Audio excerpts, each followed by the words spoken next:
రాష్ట్ర వ్యాప్తంగా భారీ వర్షాలు పడతా ఉన్నాయి. ఇంకా మరో 48 గంటలు కూడా రాష్ట్ర వ్యాప్తంగా తీవ్ర వర్షాలు ఉంటాయని, వాయుగుండం కూడా వచ్చిందని మరి వాతావరణ శాఖ కూడా తెలుపుతున్నది. ఈ నేపథ్యం రాష్ట్ర ప్రభుత్వానికి మరి మా విజ్ఞప్తి ఏంటంటే, అత్యవసర సహాయక చర్యలకు ప్రభుత్వ యంత్రాంగాన్ని మొత్తం అప్రమత్తంగా పెట్టాలని, అవసరమైతే మిలిటరీ బలగాల సహకారాన్ని కూడా తీసుకోవాలని,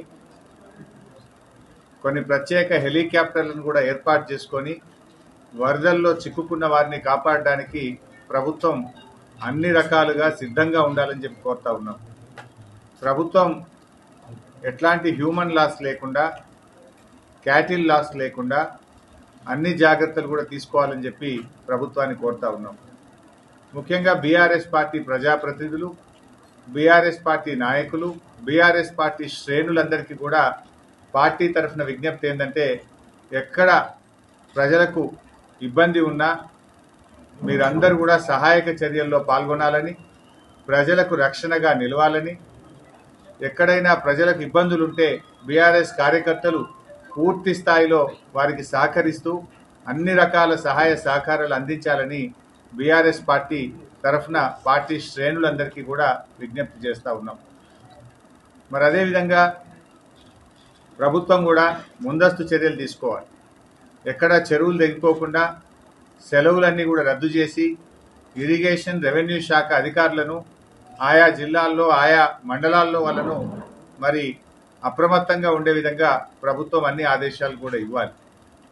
ఎందుకంటే ఇది వరుసగా గత 2 రోజుల నుంచి వర్షాలు పడతా ఉన్నాయి. ఇంకో 2 రోజులు కూడా వర్షాలు పడతాయి అంటున్నారు. ఇంకొక వైపు వాయుగుండం కూడా వచ్చింది అంటున్నారు. కనుక బాగా తడిచి ఉంటే కనుక పాత ఇండ్లు కూలిపోయే ప్రమాదం ఉంటుంది. గతంలో 1-2 సంఘటనలు మనం చూసాం. హైదరాబాద్లో కానీ, జిల్లాల్లో కానీ, గ్రామాల్లో కానీ పాత ఇండ్లలో ప్రజలు ఎవరు ఉండకుండా ఖాళీ చేయించాలి. అవసరమైతే క్యాంపులు పెట్టి వారికి జాగ్రత్తగా చూసుకోవాల్సిన అవసరం కూడా ఉంది. ఎందుకంటే వర్షానికి బాగా నాని 2-3 రోజులు నానినప్పుడు ఆ పాత ఇంటి గోడలు కూలిపోవడం, పైకప్పులు కూలిపోవడం చాలా సందర్భాల్లో కూడా మనం చూసాం.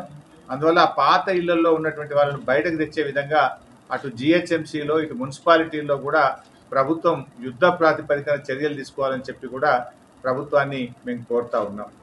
మరి ఎక్కడికక్కడ కలెక్టర్లు, రెవెన్యూ అధికారులు, వ్యవసాయ శాఖ అధికారులు కూడా పూర్తిగా అప్రమత్తంగా ఉండాలి. మరి ఇరిగేషన్ డిపార్ట్మెంట్ కూడా ఎప్పటికప్పుడు వరద నీటిని